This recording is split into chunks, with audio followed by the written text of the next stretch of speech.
Good evening, everyone. Catherine, thank you for co-hosting. You're welcome. Welcome. Nice to see you. I love the art behind you. It's my mom's house.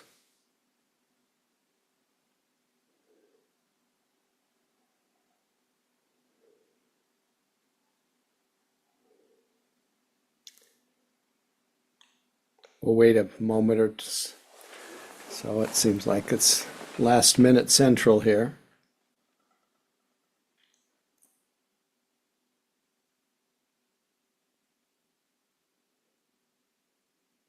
You all know what to do or not do.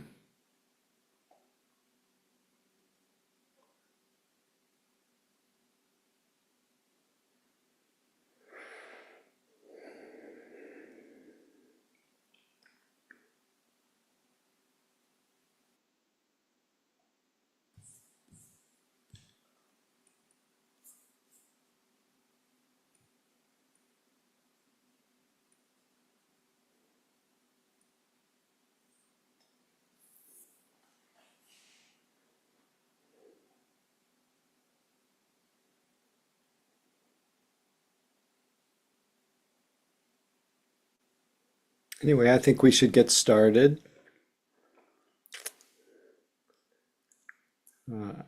For those of you who are in the Eastern time zone, I'm a little closer tonight. I'm in the Central time zone, and it feels a little, I have to say, it feels a little late to me. But now that I see your faces, my heart is lifted, and I'm sure that our collective energy will help counterbalance any fatigue that I have at this time of the day. Anyway, happy to be with all of you, and happy to have this time to remember, you could say, remember the clear light, remember the light of our awareness that is free, deathless home, not so personal, but ever accessible, if we can simply remember to be aware. And that's why we practice, is to remember that in us which is timeless, that's free, and ideally never be separated from that vital point of our practice that's always arrived at in the immediate experience of ourselves when we're aware and awake. And we nurture that sense of being aware now, finding what Suzuki Roshi, as I've quoted many times, called the ultimate reality is that you are aware here. That we remember that, and that's what our practice is remembering. And one of the ways that we remember is to have some anchor for our attention in reality in real time, and that happens to be something that is near the near, which is our what the Buddha called this fathom long body with its senses. And we use our body to call us here, to remember, to put ourselves back together, whole again, free again.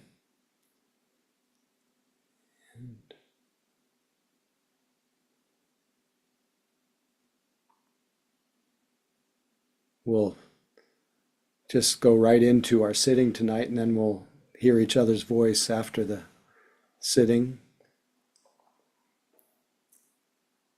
But at least in the Theravada Buddhist tradition, the encouragement is that you close your eyes softly and that you experience the natural seclusion, the sense of being secluded in the quiet, in the dark,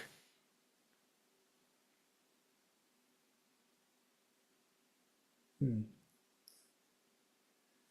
to appreciate how the felt experience of our body becomes more obvious, and that picture of our body, that body image, gives way to that sense of shape and form and aliveness, vibration, whatever it is that gives you the sense of body.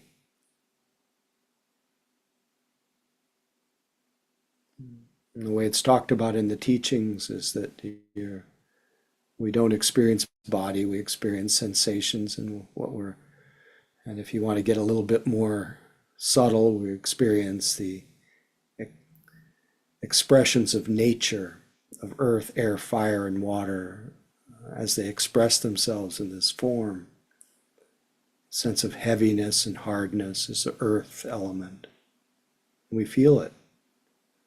Sense of cohesion or moisture is the water element.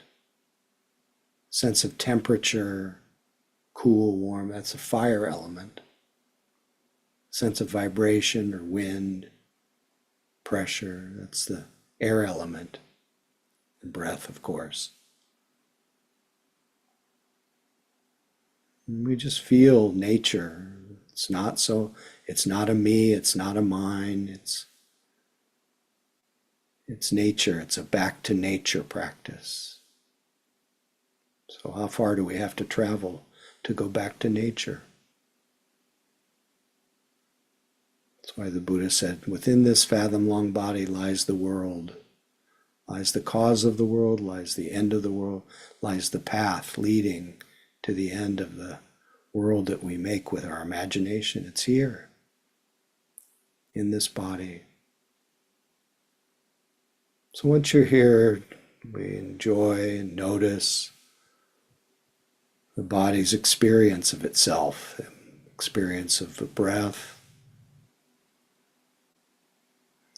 body breathing all by itself.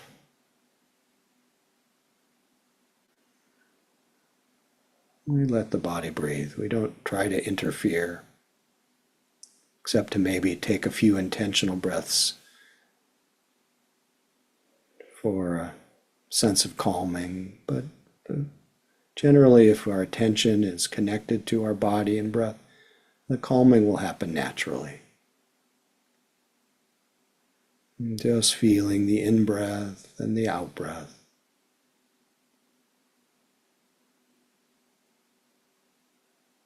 Wherever it's most clear. Maybe the nostrils or upper lip as the breath goes in and out. Maybe the rise and fall of the chest or belly. Maybe just a gentle expansion and contraction of the whole body as it breathes.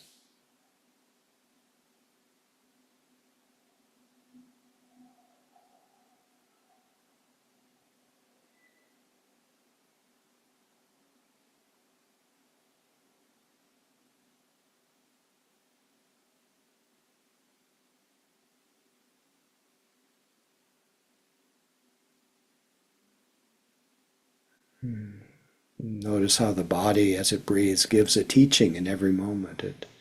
It lets go.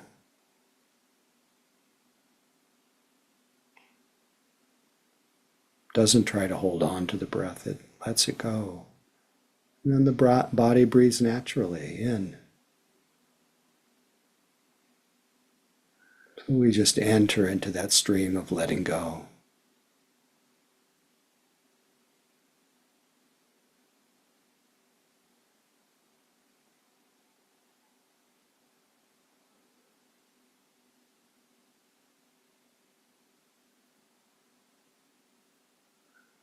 When we notice other sensations, we let them be.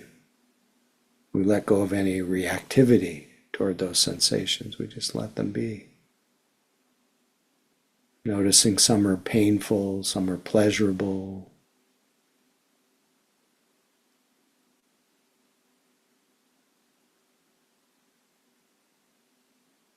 And the same with moods, body's, mind's experience of moods. We let them be.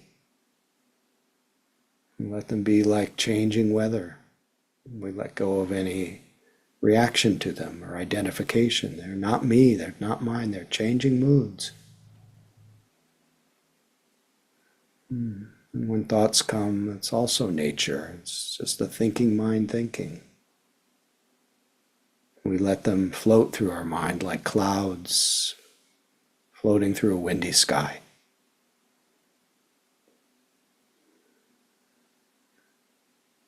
Real in that they appear, unreal that they vanish.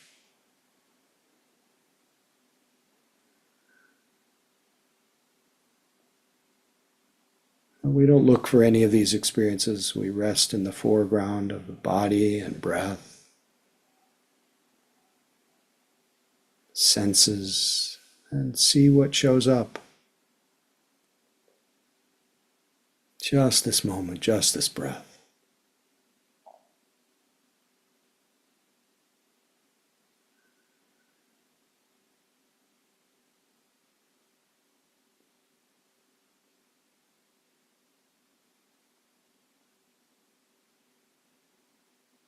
Letting go of all ideas of time, of ourselves, views, just connecting and remembering that clear light of awareness.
When you realize that you've emerged from a thought world, celebrate that return to the clear light, clear comprehension that you're here, embodied, mindfulness, back online. Once you're here, just gently put the puppy back on the paper. Just feel your body. Help it call you here. Let your body help you stay here.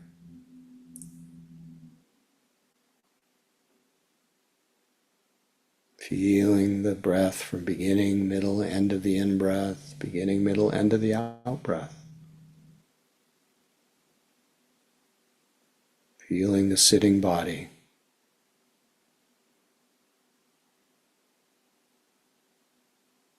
Just resting in that state of being aware, supported by the body.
If you are aware now, we've already reached the destination, the mountaintop. So awareness has no destination except here, noticing. And if what you're noticing is a sinking mind, falling into dullness, just first acknowledge that, accept it, and then feel free though to refresh yourself, since we do adjust the quality of our attention. If you notice that you're straining to make something happen, just notice this is greed in the mind, and notice what happens to that strain when you notice it. And if there's resistance, notice that. It's this resistant mind. See what happens to that when it's noticed. Usually these mind states self-correct, because really awareness doesn't do anything about them, doesn't undo, doesn't fix, doesn't figure out. It just notices with as much clarity and comprehension as possible of things just as they are. Just this moment, just this breath, or whatever is predominant.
Thank you for your practice. Thank you for supporting each other's practice. Thank you for supporting my practice.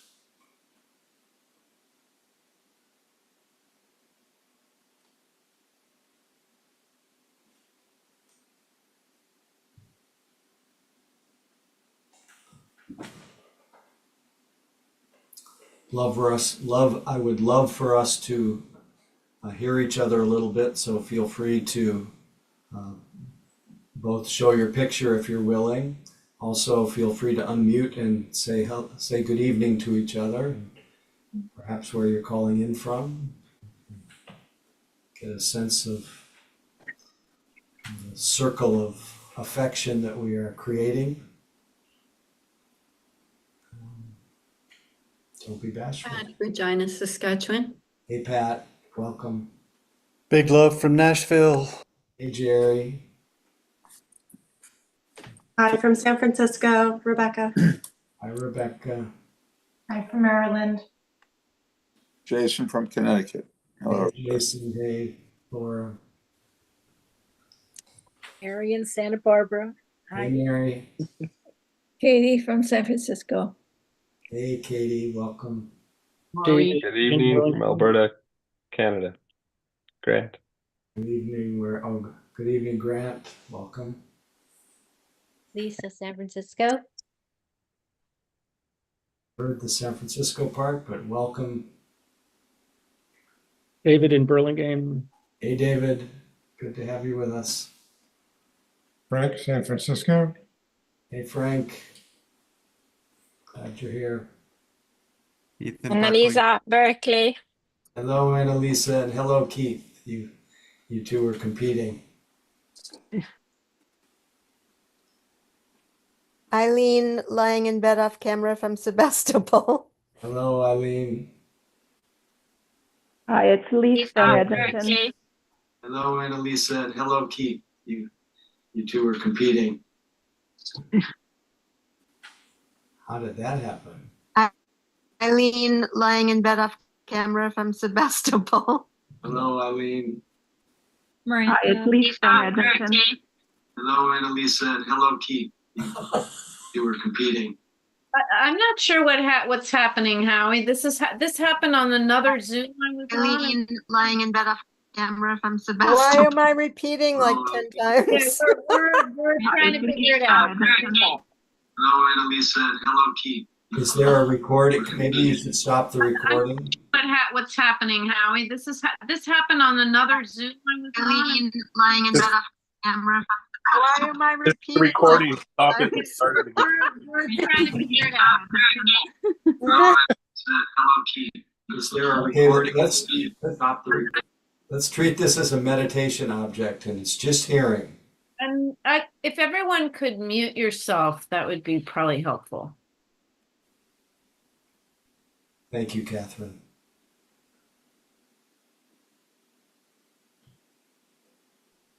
Now we can't tell if it's still happening because everyone's. No, I don't hear it. Any residuals. Anyway, thank you all for saying hello, and I hope some of this gets through to. Can we start the recording again in case? Okay, great. Yeah, sure.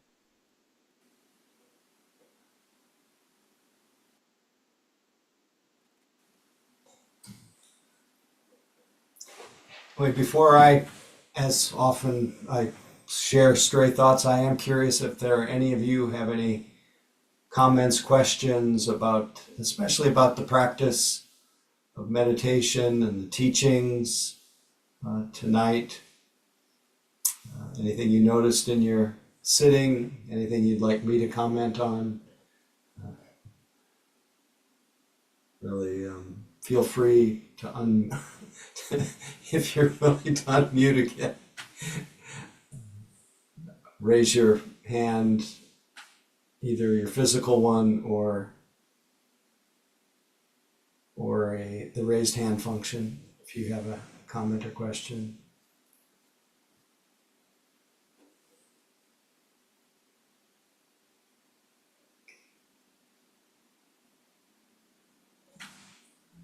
So I Okay. noticed, yeah, go ahead. Did you see someone? No, I didn't. I was just going to encourage people that if it starts echoing again, it's not your fault. Oh, definitely not.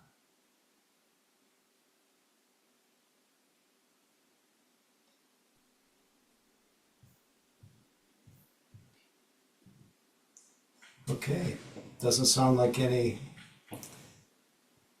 questions have emerged, unless there's Lori wants to say something. Is that true? Feel free to unmute. And good break. Howie, I just want to say how good it is to see you and see you this way, and how sad I was about Anna.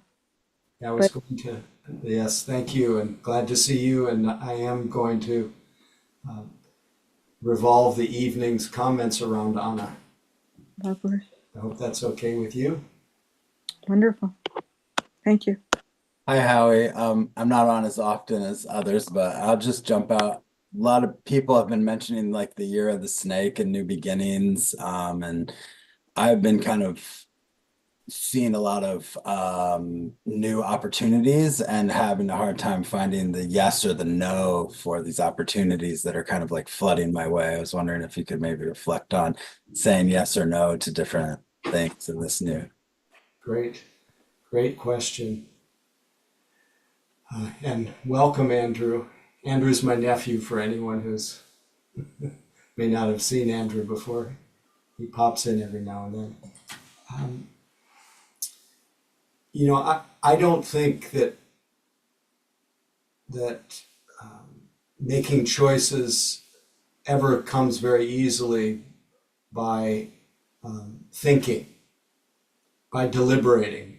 Usually comes from emptying, from being really quiet and hearing. You could use many metaphors, but the quiet voice within, or the deeper intuition, or any number of that. But usually things emerge from the intrinsic creative intelligence that lives in us, not from trying to figure it out. So if you're bouncing things off in your mind, that will happen, but I wouldn't rely on that as we're not very good at figuring things out. First of all, we're mostly because we're not very good at speculating how things will be, how we will feel after we do something. We're just not good at it. And there's all kinds of studies that have been done on predictive studies about people being asked how they'll feel about winning a lottery or this or that. And we're notoriously flawed at that. But I think we are, if we can learn to listen, we're really good at being guided from within.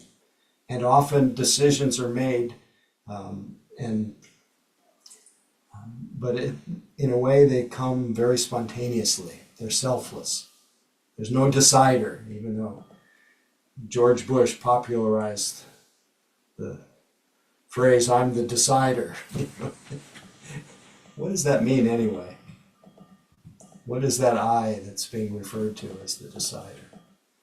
It's really, decisions are made. So I don't know if that's useful, but don't work it too hard. Just listen to the quiet, see what happens. So anyone else before we move on? Catherine.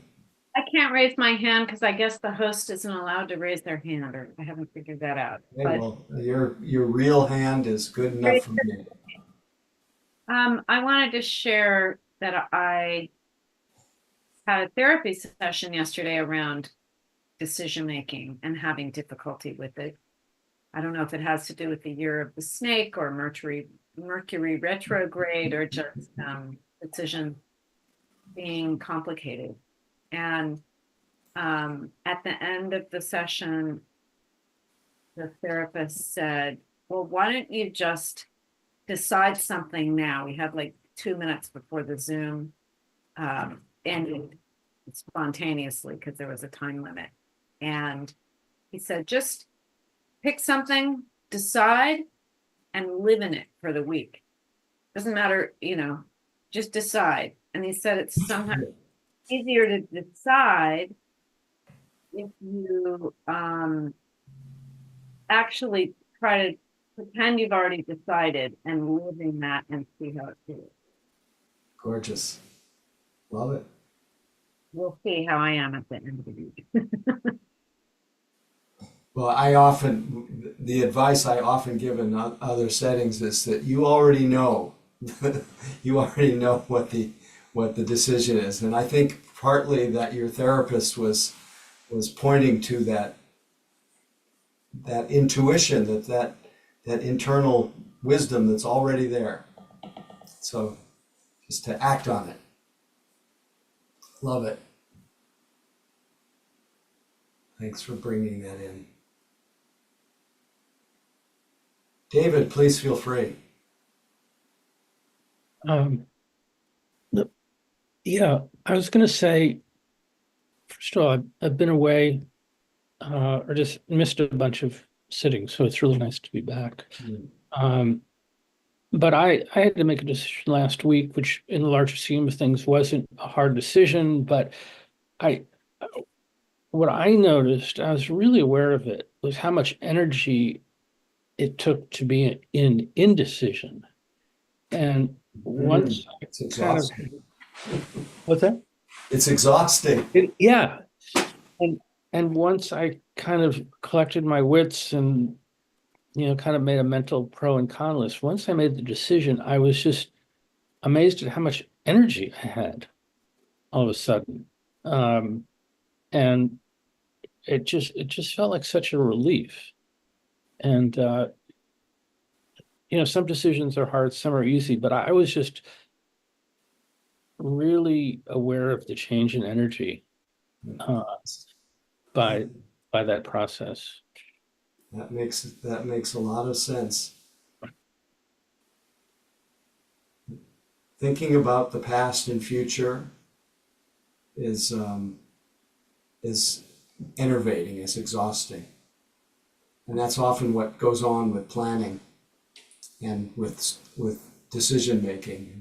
I don't know if you've heard the line from, I think it was Nisargadatta, where he says, reality is what makes the present so vital, so different from past and future, which are mental. We live a lot in our deciding, there's something that gets depressed in us, flattened. And so your direct experience kind of points to that. It seems like a universal truth, so thank you for bringing that.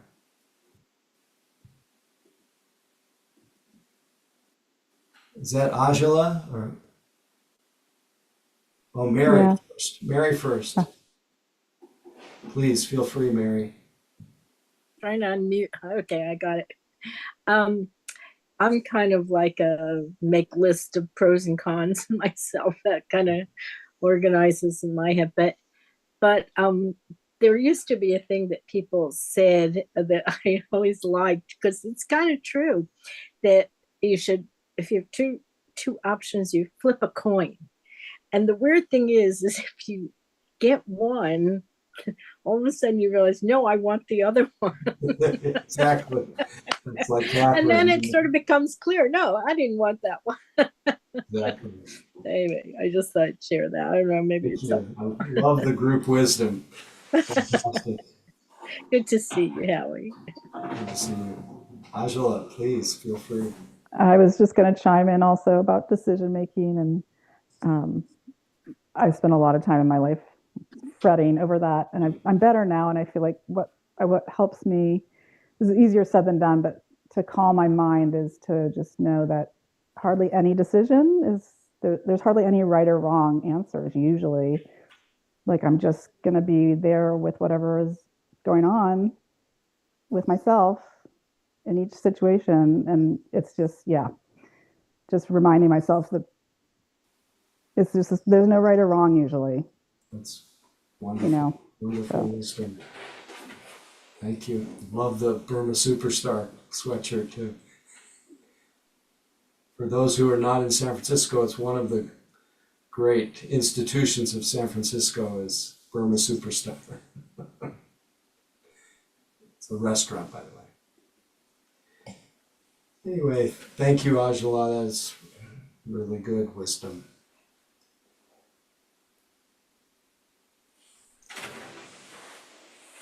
So I think I'll make a little shift right now to talking about the recent passing of my dear friend, my colleague of 40 years, friend and colleague of 40 years, Anna Douglas. Maybe some of you didn't know that, maybe you didn't know her, but she is one of the founding teachers of Spirit Rock, along with me and Sharda Rogel, James Barris, Jack Cornfield, Sylvia Borstein.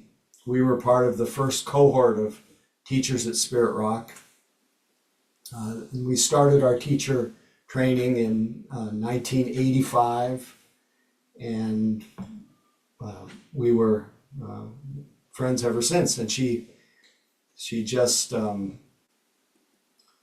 whoops, I just lost you. Now, how do I get you back? There you are.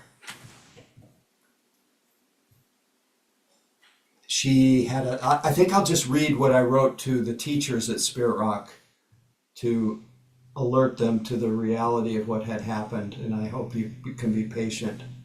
This was just reprinted. This was a letter that I wrote to the Spirit Rock teachers, and then it was reprinted in a posting by Spirit Rock. And this will just fill in a little bit of who she was, and I'll also include posting a picture of her so you can really take in her living transmission that really comes through her picture.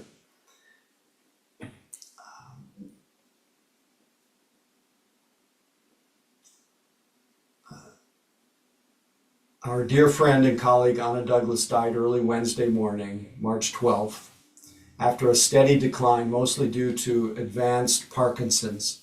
She was quite ready to die and for the next adventure, as curious about what was on the other side as she was about everything in her life. She was always thinking outside the box and taking us along with her.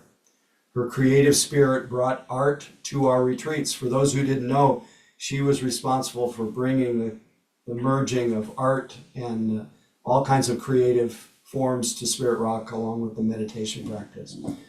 Along with programs for women, she was very much at the heart of the women's retreats at Spirit Rock, and was the prime force at bringing programs for aging at Spirit Rock. So very creative, very wonderful generator of the new and the needed, just because she had a particular sensitivity for what was needed at Spirit Rock. I'll read on. Before it was central to our mission, she was passionate about diversity and expanding our welcoming community. Anna was a Spirit Rock founder and a member of Jack Cornfield's first teacher training cohort with me, James Barris, Sharda Rogel, and Sylvia Borstein. As a group, we were pretty much unteachable. Despite many ups and downs, we supported each other, became lifelong friends, and helped Jack refine the future of teacher trainings. I mean, he really learned a lot from our group about what not to do, and actually it made him a better teacher trainer, and made the future, the whole spread of, I think there are like 7 or 8 cohorts of teachers that have come since ours in 1985. That's just a little digression there. Before her 40-year meditation teaching career, she was a Broadway actress and a psychologist. And once she found the Dharma, and this is really hopefully an inspiration for all of you, she jumped into full adventure mode, spending 10 months as an LTY, and LTY is a long-term yogi at Insight Meditation Society in Barre, Massachusetts, as well as at many other retreats. She was a skilled and beloved teacher, no doubt the fruit of her depth and breadth of practice. Through it all, her intelligence, quick wit, humor, and infectious laugh right up until the end will forever reverberate in our hearts. Anna was found with her reading glasses resting on a book of poetry next to her bed. My wife Annie reminded me that she died near the blood full moon eclipse, considered an auspicious time to shed oneself of what's not needed anymore. Anna, may you truly feel free.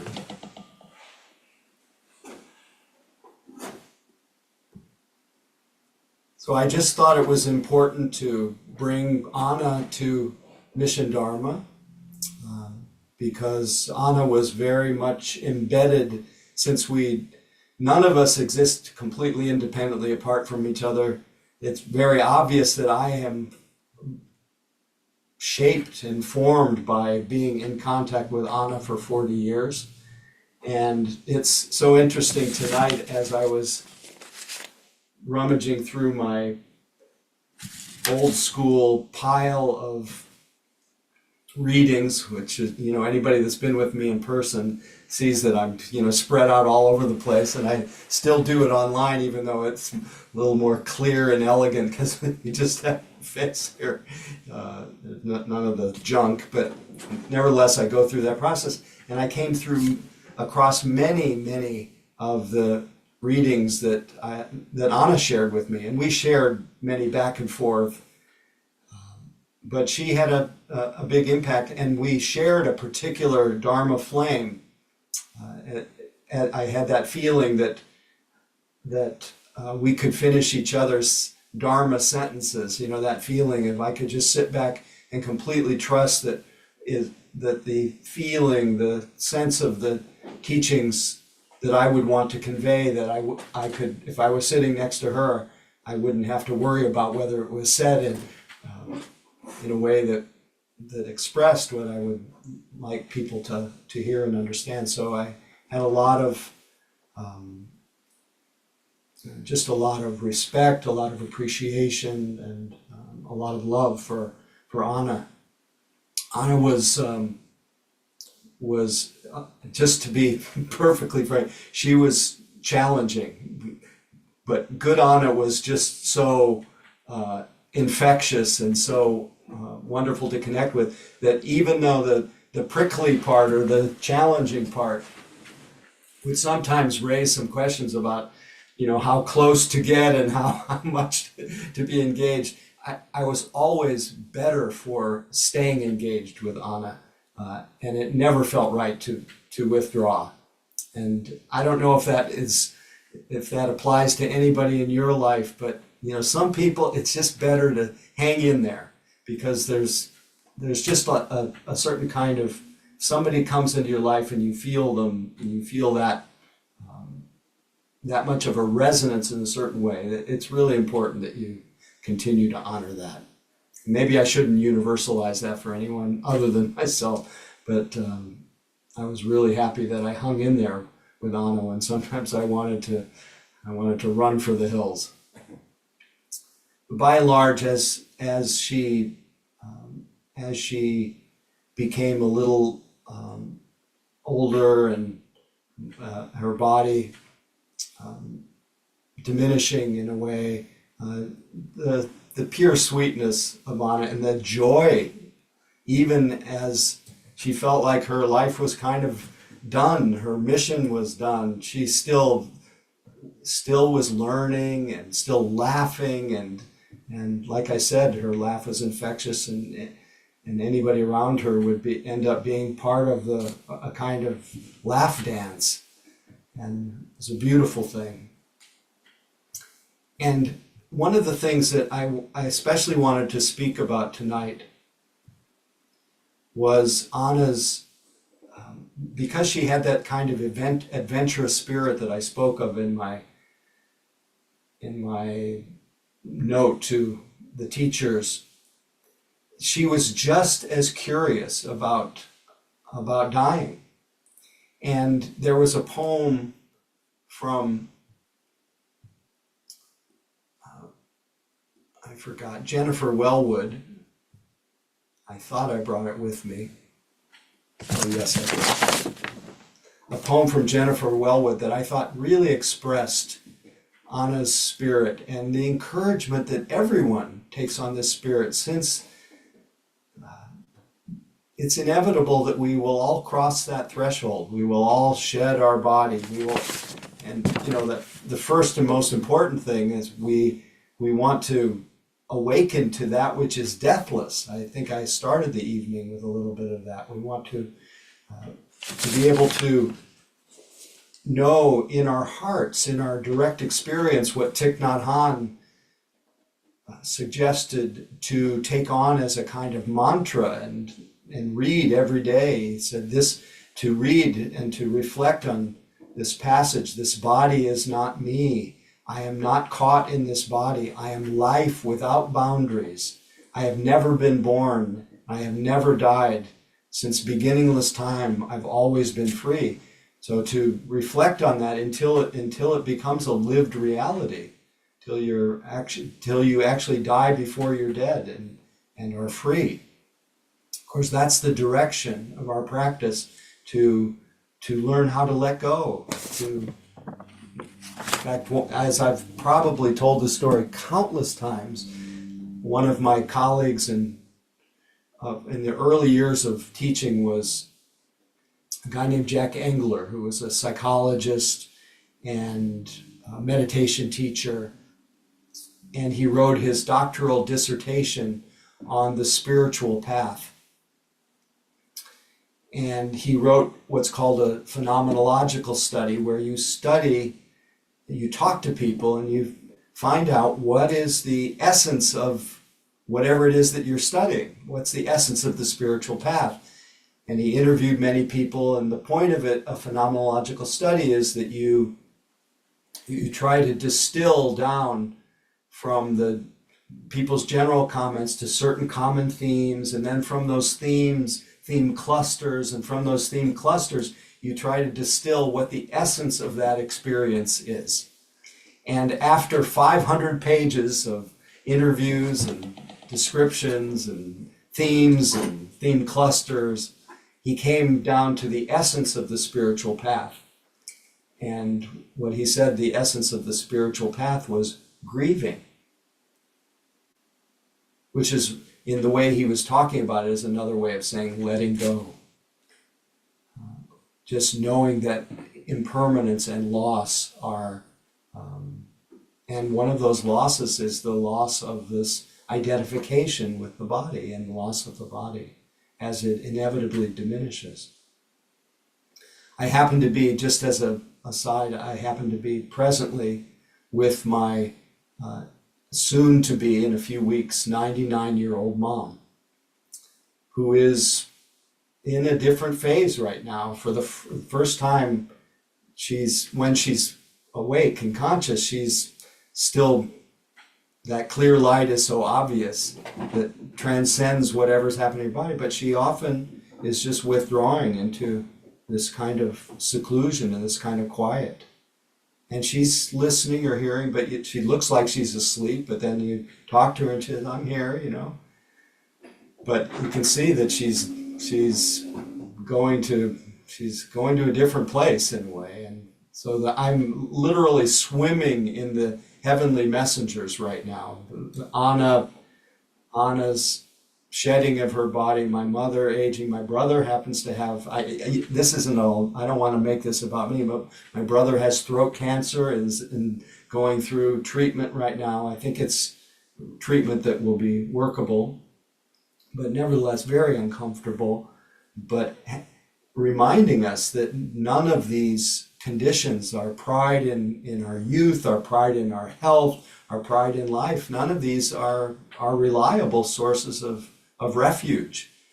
And all the more reason to remember the light that is deathless, and realize that in us. And returning to that simple mindful attention is our Dharma door. And one of the things Anna used to say she mentored many people, just as I have over the years. And Anna, her message was, this person's not ready for this person's not ready for that, because they need to do more practice.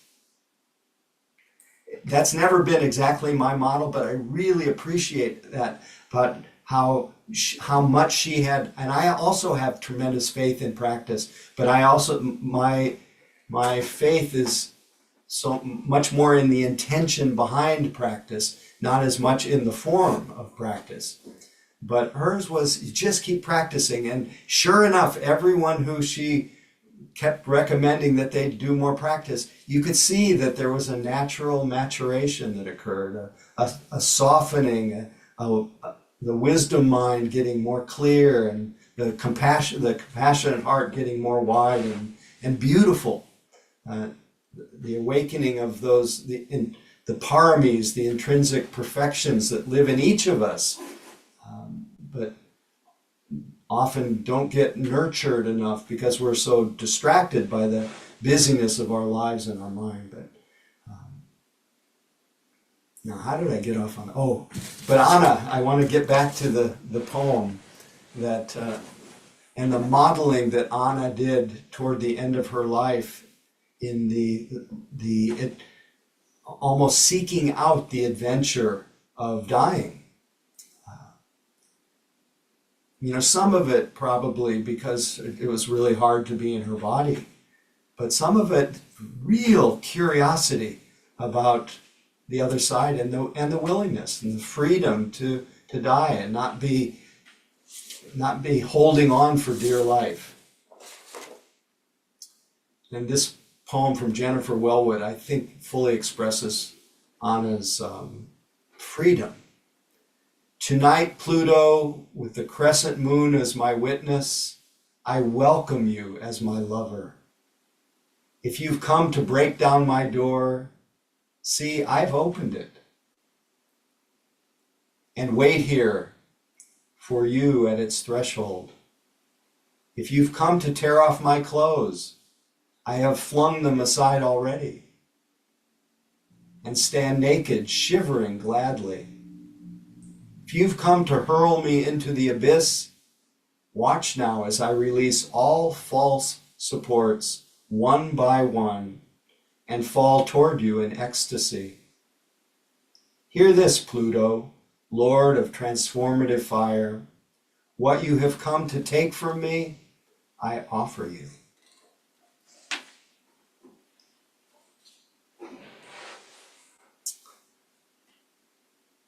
So will we be able to shed our clothing of this life and offer ourselves to the unknown? It is true from studies that have been done about people who feel like they are close to dying, that and in general, any even don't think they're close to dying. The studies that have been done have concluded that people who practice meditation tend to have a little bit easier relationship with death, because in a way, each time you remember to be aware, each time you remember that clear light, you're already walking into that unknown. Each time you step out of time, each time you let go of your preoccupations and your identities, you have to in order to be fully comprehending the presently arising experience. So it really is practice for dying. And in fact, just that spirit of giving to life right where you find yourself. Anna shared a message with her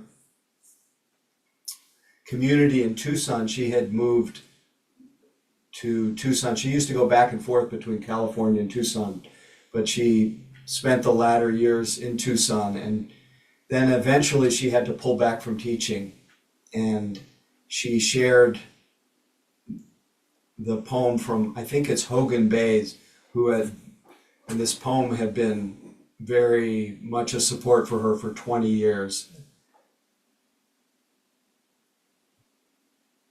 It's called In This Passing Moment.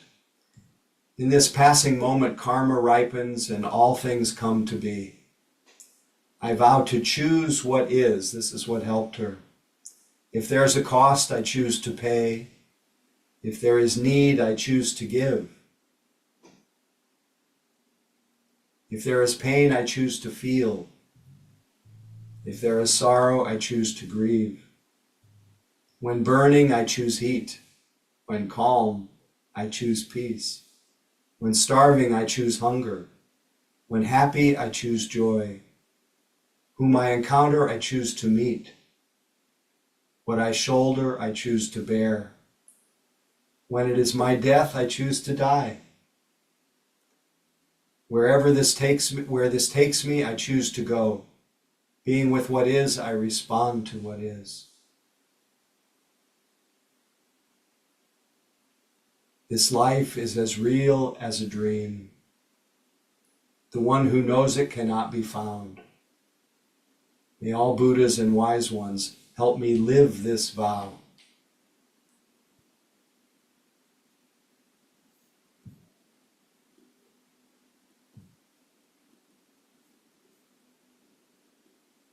So I thought that as a group together we would, with all of our hearts and care for someone who left such a beautiful imprint in this world to me and to the thousands of students that she worked with, I thought together I would read it, but you would all take it as your practice of living, but I'd read the words from the Tibetan Book of the Dead that really are teachings for living, not just for dying. And we could all take it as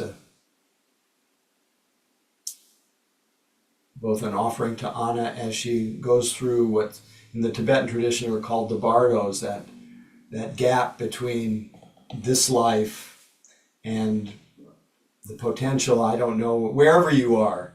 It still seems like a good teaching, and especially a teaching for us right now.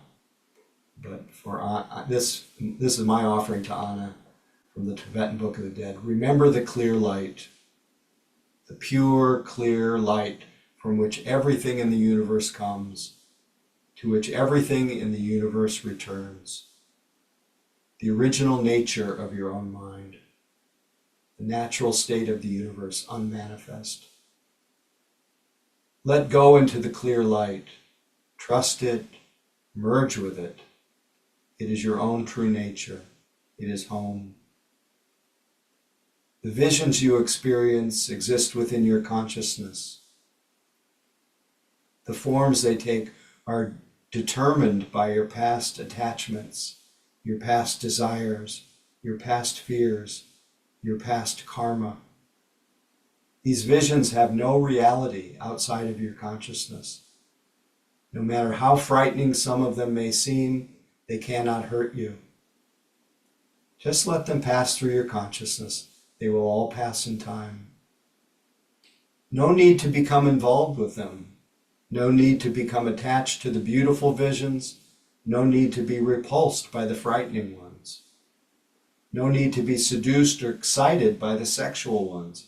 No need to be attached to them at all. Just let them pass. If you become involved with these visions, you may wander a long time confused. Just let them pass through your consciousness like clouds passing through an empty sky. Fundamentally, they have no more reality than this. Remember these teachings.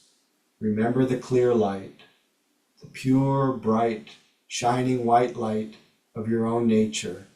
It is deathless. If you can look into these visions, you can experience and recognize that they are composed of the same pure, clear light as everything else in the universe. You will be liberated. No matter where or how far you wander, the light is only a split second, a half breath away. It's never too late to recognize the clear light. So let me show you a picture of Anna.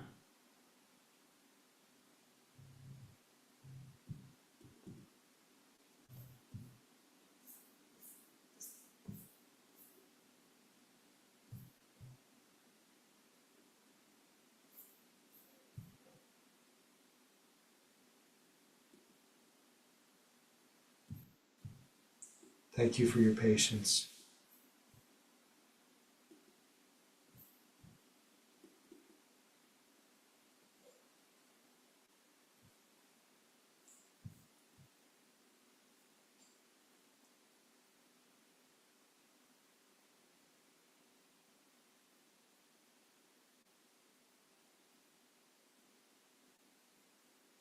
May she truly be free.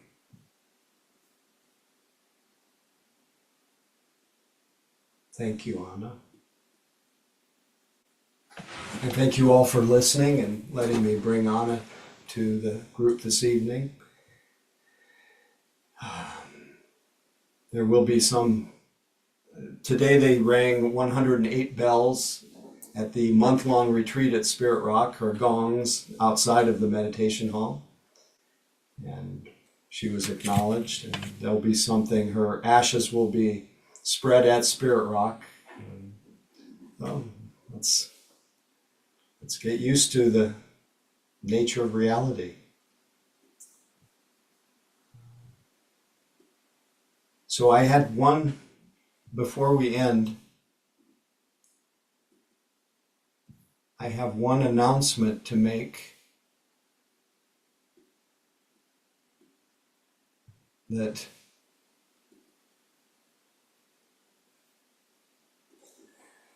is one of our former board presidents, Andrea Shane, has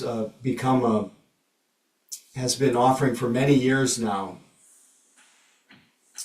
groups where people are invited to explore their dreams. And I get many, many questions about dream yoga and how to work with my dreams, because our consciousness, when it opens up the dream life. And you know, there are different views in different traditions about dreams. In the Theravada tradition, you just treat dreams as just changing conditions, as not self, and you don't get involved in the content of them.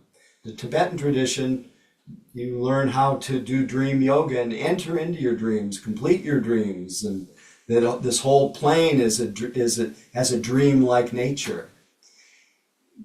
But many people don't know exactly how to bring to cultivate or to garner the wisdom that is available to us in our dreams. And Andrea's groups really support that. And so I'll just read a little bit about her group, and it's starting this week. That's why I want to share it with you. And many people from Mission Dharma have done her groups before.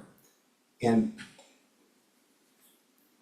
Catherine, I don't know how to put her web. Oh, I pasted the registration link and Oh, a you little did for in the chat. Let me see if do you want the picture of like her logo thing? No, Is no, that- no. I just wanted people to have access, but I Yeah. thought I would read about it for. So dreams are continually revealing the energies and messages of the unconscious, which orient us toward our natural state of wholeness. Working with our dreams in a small group of like-minded people is often a transformational process because the group supports and witnesses each dreamer on their unique journey. Additionally, dreams hold universal wisdom. Each person in the dream work group, not just the dreamer, benefits deeply from working with each dream. Anyway, there's a 6-week group that's starting this Thursday, the 20th, from 4 to 6 Pacific time. And you can access that at dreamofferings.com, which I guess Catherine has put in the chat. Wonderful. Thank you. And I don't want to keep you any longer, so I just want to thank you in advance for any Donna, any generous support for me, for our group, keeps us afloat. Much appreciated. And I assume that Catherine, you put how to do that in the chat as well. Yes, it's in the chat above the DreamWork post. Great. And last but not least, I'd love to invite you to unmute and say goodnight to each other. And be well, everyone. Thank you, Howie. Good night. Good evening. Thank you, Howie. Good night, everyone. Good night, everyone. Yes. Thank you, Howie. Thank Good night, you. everyone. Everyone, thanks for Good being night, here. everyone. Thank you, Thank Howie. you, Howie. Sweet dreams. Good night, everyone. Good night, everyone. Good night. Remember the clear light. Thank you, Catherine. Good night, Howie. Good night, everyone. Good night. Howard.